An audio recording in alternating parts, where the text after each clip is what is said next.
इसके बाद हमारा अगला टॉपिक है। इस लेक्चर के अंदर हम दो टॉपिक क्लियर करेंगे। एक एरियर्स ऑफ बायोलॉजी और दूसरा है डिस्ट्रीब्यूशन ऑफ मुस्लिम साइंटिस्ट। ये दोनों इसी लेक्चर या वीडियो के अंदर हम क्लियर करेंगे। ठीक है। अब देखो, कैरियर्स वर्ड का मतलब है प्रोफेशन, धंधा, जिसको हम कोई भी धंधा कहते हैं, प्रोफेशन, धंधे को कहते हैं। अब वो स्टूडेंट जो किसी न किसी सब्जेक्ट के अंदर स्पेशलिस्ट करते हैं, जैसे डॉक्टर है या बायोलॉजी से रिलेटेड है या एग्रीकल्चर से रिलेटेड है, इंजीनियर्स है, डिफरेंट टाइप की जो स्टूडेंट्स होते हैं, डिफरेंट टाइप की डिग्रीज वगैरह होते हैं। अब उसके अंदर फर्स्ट नंबर हमारे पास है, एक डॉक्टर होता है, एमबीबीएस जो डॉक्टर होता है, वो दो किस्म के डॉक्टर होते हैं। एक सर्जन होता है, सर्जरी करने वाला, और दूसरा होता है फिजिशियंस। ठीक है। अब तो मेडिसिन वाला जो डॉक्टर होता है, यानी कि फिजिशियन जो डॉक्टर होता है, एमबीबीएस डॉक्टर, वो क्या करता है, किसी भी पेशेंट्स को डायग्नोज करता है और ट्रीटमेंट करता है और केयर करके उसको कोई ना कोई किसी भी डिजीज से बचाने की कोशिश करता है। यानी कि मेडिसिन्स वगैरह या कोई इंजेक्शंस वगैरह को से उसको जख्म को या उसको बीमार जो होता है उस पेशेंट को सही किया जाता है। ठीक है। अब सर्जरी वाला जो डॉक्टर्स होता है, किसी भी हमारी बॉडी के अंदर जो भी ऑर्गन है वो खराब हो जाता है या उसको निकाला जाता है, उसकी जगह पे दूसरा लगाया जाता है, या फिर से उसी ऑर्गन को रिपेयर किया जाता है, या तो वो सर्जरी वाले जो डॉक्टर होते हैं वो डॉक्टर्स क्या करते हैं, रिपेयर करते हैं या रिप्लेसमेंट करते हैं, या जो हमारे इफेक्टेड ऑर्गन है रिमूव करके उसकी जगह कोई और ऑर्गन लगाते हैं। जैसे सपोज करते हैं हम किडनी ट्रांसप्लांट वगैरह करते हैं, तो ये सब कुछ जो सर्जरी वाले डॉक्टर्स होते हैं वो इस काम को अंजाम देते रहते हैं। ठीक है। उसके बाद हमारा सेकंड रिलेशनशिप कैरियर से हमारे पास है एग्रीकल्चर। देखो, एग्रीकल्चर अब वो पता होना चाहिए कि पाकिस्तान एक ज़राई कंट्री है, यानी कि एक एग्रीकल्चर कंट्री है। अब उसके अंदर हम स्टडी ऑफ प्रोडक्ट्स कि पाकिस्तान एक एग्रीकल्चर कंट्री है। ठीक है। अब तो उसके अंदर स्टडी की जाती है डिफरेंट टाइप की वैरायटी ऑफ क्रॉप्स, फ्रूट्स, या हम कह सकते हैं वेजिटेबल्स। ये जितने भी क्रॉप्स वगैरह या वैरायटी ऑफ फ्रूट्स या वेजिटेबल्स होती हैं, ये सारी की सारी हम एग्रीकल्चर से उगाई जाती है, और ये एक किस्म का सोर्स ऑफ फूड है जो डिफरेंट टाइप के लिविंग ऑर्गेनिज्म इनसे यूज करते हैं और एनर्जी हासिल करते रहते हैं। एग्रीकल्चर, अब देखो इसके अंदर भी डिफरेंट टाइप के जो लोग होते हैं, एग्रीकल्चर्स को कैसे प्लांट उगाया जाए या कैसे क्रॉप को ग्रो कराया जाए, डिफरेंट टाइप की चीजें सब कुछ एग्रीकल्चर में पढ़ा जा सकता है। ठीक है। उसके बाद है हॉर्टिकल्चर। सेकेंड हमारे पास है थर्ड हमारे पास है हॉर्टिकल्चर। हॉर्टिकल्चर एक किस्म का आर्ट्स है, एक ऐसा प्रोफेशन है। ठीक है। ये भी टाइप ऑफ एग्रीकल्चर है। इसके अंदर स्टडी आर्ट और gardening to produce new variety के एक किस्म की आर्ट है या गार्डनिंग करने की, और इससे हम डिफरेंट टाइप के न्यू प्रोडक्ट्स प्लांट के बनाए जाते हैं। ठीक है। इससे क्या होता है कि हॉर्टिकल्चर से क्या होता है, हॉर्टिकल्चर के जरिए हम डिफरेंट टाइप के प्लांट की वैरायटी वगैरह उगा सकते हैं। ये एक किस्म का आर्ट वगैरह, जैसे ग्राफ्टिंग करते हैं, टिश्यू कल्चर करते हैं, या और भी डिफरेंट टाइप के प्लांट्स के अंदर आर्टिफिशियल किया जाता है, वो सब कुछ हॉर्टिकल्चर के अंदर आता है। ठीक है। उसके बाद है फॉरेस्ट्री। हमारा चौथा नंबर फॉरेस्ट्री है, जंगलात जिसको हम कहते हैं। जंगलात इज आर्ट ऑफ साइंस। ये किस्म का आर्ट ऑफ साइंस है जिसके अंदर डेवलप किए जाते हैं, हम डेवलप करते रहते हैं न्यू फॉरेस्ट या न्यू प्लांट्स। अगर हम अपने एनवायरनमेंट के इर्द गिर्द न्यू प्लांट्स वगैरह उगाएंगे तो उससे क्या होगा, हमारी जो बायोडाइवर्सिटी एनिमल्स है या प्लांट है या एनवायरनमेंट है वो हमारा बच जाएगा इससे, डिफरेंट टाइप के फॉरेस्ट वगैरह उगाने से। और ये हमारा एनवायरनमेंट भी साफ हो जाएगा और ज्यादातर जो हमारे एनिमल्स है उनकी जो बेचारों की जिंदगी है वो डिस्टर्ब नहीं होगी ज्यादातर, ठीक है। Develop the new forest as well as preservation of different animals. ये याद रखना, जितने हम ज्यादा से ज्यादा फॉरेस्ट वगैरह उगाएंगे उससे ज्यादा उनकी जो जिंदगी है, हम कहते हैं एनिमल्स की जो जिंदगी है वो बच जाएगी, ठीक है। ये होती है forestry. Forestry means new type के हम फॉरेस्ट को ग्रो किया जाए हमारे एनवायरनमेंट के अंदर और हमारे एनवायरनमेंट इन प्लांट की वजह से बच जाए, ठीक है। उसके बाद आता है फार्मिंग।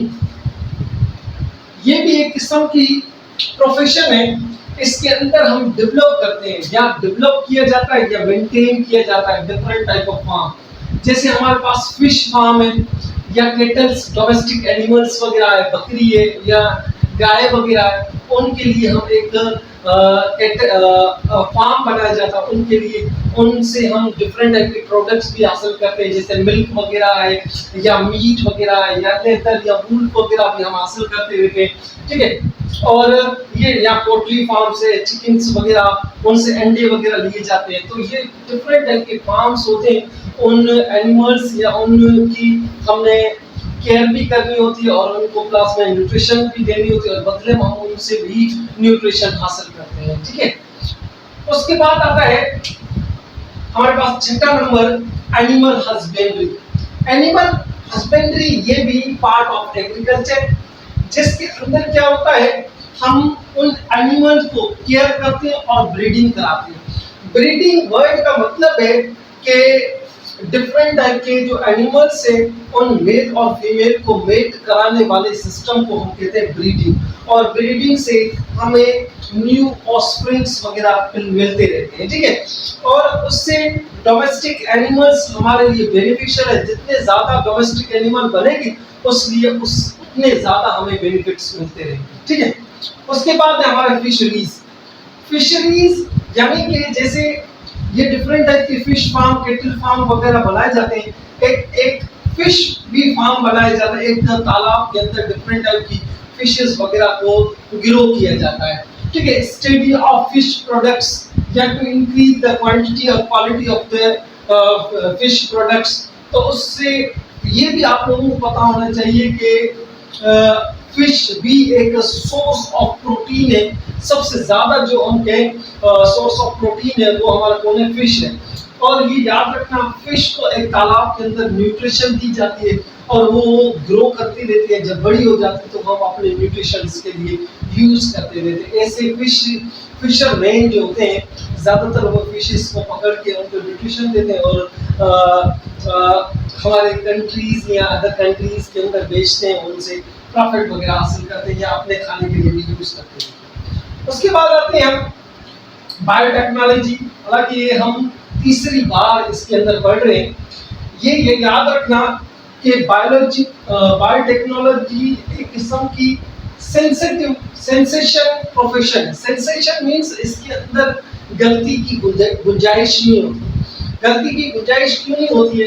क्योंकि इसके अंदर जो भी हमारे बॉडी के अंदर जीन वो काम करना छोड़ देते हैं। जैसे हमारी बॉडी के अंदर पैंक्रियास के अंदर जो इंसुलिन के जीन होते हैं वो काम करना छोड़ देते हैं, तो हम डिफरेंट टाइप के माइक्रो ऑर्गेनिज्म यूज करके इन बैक्टीरिया के जरिए हम इंसुलिन या ग्रोथ हार्मोन को बनाया जाता है। इन बैक्टीरिया के जरिए या दूसरे माइक्रो ऑर्गेनिज्म के जरिए हम जीन की मैनिपुलेशन करके हम डिफरेंट टाइप के प्रोडक्ट्स बनाए जाते हैं जो इंसान की बॉडी के अंदर या दूसरे लिविंग ऑर्गेनिज्म की बॉडी के अंदर नहीं बनते, वो हम माइक्रो ऑर्गेनिज्म के जरिए बनाए जाते हैं। ये टेक्नोलॉजी बायोटेक्नोलॉजी के अंदर शुमार होती है, ठीक है। उसके बाद हमारा सेकंड टॉपिक, फर्स्ट टॉपिक हमारे पास एरियाज ऑफ बायोलॉजी है और सेकंड टॉपिक हमारे पास है distribution of Muslim scientist. Class 9 के अंदर 3 मुस्लिम साइंटिस्ट दिए गए हैं। एक जाफर बिन हयान जो तकरीबन ईरान के अंदर पैदा हुआ था 1722 से लेके 1718 817 एडी तक इसकी ये पैदाइश की जन्म है और ये डेट की डेट जब इसकी मौत हो गई थी, ठीक है। उसके बाद इसने, हालांकि जाबर बिन हयान हम कहते हैं कि इसने फील्ड ऑफ केमिस्ट्री के अंदर काम किया था, ठीक है। ये फील्ड ऑफ केमिस्ट्री के अंदर और कुछ इसने बुक्स भी लिखे थे एनिमल और प्लांट के ऊपर। एनिमल्स के ऊपर या प्लांट के ऊपर जो बुक लिखी थी उसका नाम है अल नबूतात, और एनिमल के ऊपर जो बुक लिखी थी उसको हम अल हैवान कहते हैं। अल हैवान, ठीक है, अल हैवान कहते हैं जो एनिमल के ऊपर लिखी थी, और प्लांट के ऊपर जो बुक लिखी थी वो अल नबूतात बुक है, ठीक है। उसके बाद हमारे पास दूसरा साइंटिस्ट है जिसको हम कहते हैं अब्दुल मलिक आसमी। ये दूसरा मुस्लिम साइंटिस्ट है। ये एक किस्म का ग्रेट ज़ूलॉजिस्ट है। ये इसकी पैदाइश की डेट है और ये इसकी इंतकाल की डेट है, ठीक है। उसके बाद हम अगर देखा जाए तो ये मुस्लिम साइंटिस्ट एक ग्रेट ज़ूलॉजिस्ट था। इसने डिफरेंट टाइप की एनिमल्स के ऊपर बहुत सारी बुक्स लिखी है। उसके अंदर हॉर्स के ऊपर लिखी थी, उसको हम अल खलील कहते हैं, और एनिमल कैमल के ऊपर लिखी थी उसको हम अल इबिल कहते हैं, और जो शिप के ऊपर लिखी थी उसको हम अल साद कहते हैं, ठीक है। और वाइल्ड एनिमल्स है, वाइल्ड एनिमल्स के ऊपर भी इसने एक किताब लिखी थी जिसको हम अल बाऊस कहते हैं।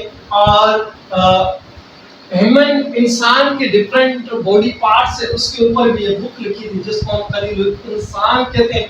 वो डिफरेंट ह्यूमन बॉडी के पार्ट्स है और उसके फंक्शन है, उसके ऊपर भी बुक लिखी थी जिसको हम खलील इंसान कहते हैं, ठीक है। उसके बाद हमारे पास लास्ट साइंटिस्ट है बिन अल सीना।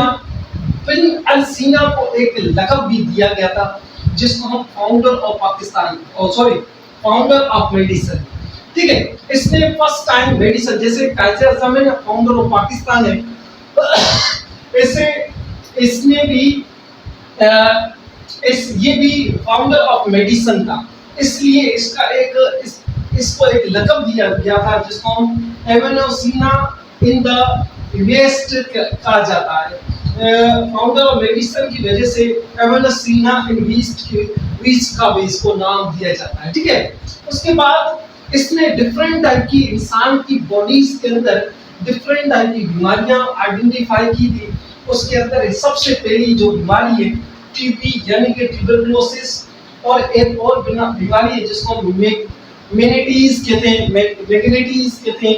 ये मैग्नेटिस एक किस्म की हमारे ब्रेन के अंदर जो बीमारी होती है, हमारे ब्रेन की जो लेयर है वो सूज जाती है, सूजने की वजह से ये बीमारी होती है, उसको हम मैग्नेटिस बीमारी कहते हैं, ठीक है। और डिफरेंट टाइप की फील्ड्स के अंदर भी इसने काम किया था, जैसे सपोज करते हैं मैथमेटिक्स है और एस्ट्रोनॉमी है और फिजिक्स है और प्लेंटोलॉजी और म्यूजिक में भी इसने अपनी फील्ड के अंदर काम किया था।